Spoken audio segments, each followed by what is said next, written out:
Décryptage éco où l'on va parler facture des Sport. JO. Mmh. Paris devrait donc, selon toute vraisemblance, obtenir l'organisation des Jeux en 2024. C'est dans 7 ans. Mmh. Combien c'est censé compter? Combien c'est censé rapporter, Emmanuel? Alors, pour ce qui est du coût, le projet initial est évalué aujourd'hui à un peu plus de 6 milliards d'euros. En ventilation, ça donne quoi? 3,2 milliards pour la partie opérationnelle, c'est-à-dire le fonctionnement général financé par le CIO et les ventes de billets, plus 3 Mmh. milliards pour les infrastructures. Alors, il y a des constructions spécifiques, dont une piscine olympique et puis la Mmh. rénovation du Stade de France, tout ça pour 1 milliard.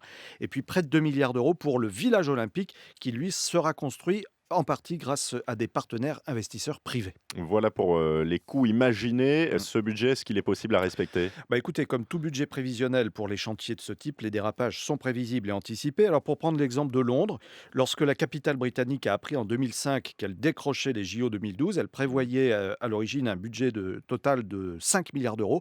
Au final, la douloureuse s'élèvera à 15 milliards d'euros, pratiquement le triple. Et puis je ne parle pas du fiasco des JO de Rio 2016, 9 milliards prévus au début, plus de 16 au final, qui plus est engloutis dans Mmh. des infrastructures qui sont complètement aujourd'hui laissées à l'abandon. Et là, le dérapage n'était, ni prévisible ni Ouais, anticipé. Enfin, compliqué, ouais. pour ce qui est des retombées, Emmanuel, est-ce qu'on a déjà, des pistes, des hypothèses pour les Jeux de 2024? Alors, il y a plusieurs estimations. Selon le Centre de droit et d'économie du sport, les JO Paris 2024 pourraient rapporter entre 5 et 11 milliards d'euros. Alors, vous me direz, la fourchette est assez large. C'est vrai qu'il y a un scénario médian qui est de 8 milliards d'euros, dont 2 milliards qui reviendraient directement dans les caisses du BTP, le secteur de la construction. Mmh. Mais dans tous les cas, les conséquences sur l'emploi sont relatives.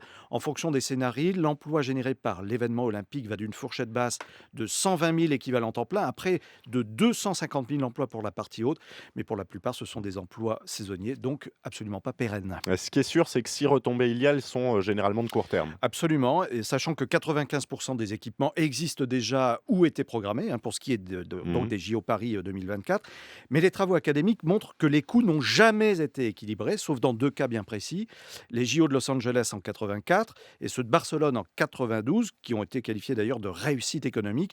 En gros, dans pratiquement tous les cas, les bénéfices ne justifient pas les dépenses engagées. Puis il y a ce que l'on appelle aussi les effets de substitution ou d'éviction qui sont généralement oubliés, c'est-à-dire tous ces touristes réguliers qui ont tendance à fuir pendant l'affluence des Jeux olympiques au profit d'une clientèle moins dépensière. En tout cas, les études positives en amont sont généralement réalisées, on va dire, par des structures ou des cabinets qui ont intérêt à mettre en avant l'optimisme. Mais bon, on ne va pas jouer les rabat-joie. Rendez-vous en 2024. Rendez-vous est pris. Dans le reste de l'actualité éco, Emmanuel, les chiffres du marché automobile français pour juillet communiqués cette nuit? Oui, les immatriculations de voitures neuves ont augmenté de 11%, 10,9 précisément, le mois dernier par rapport à juillet 2016.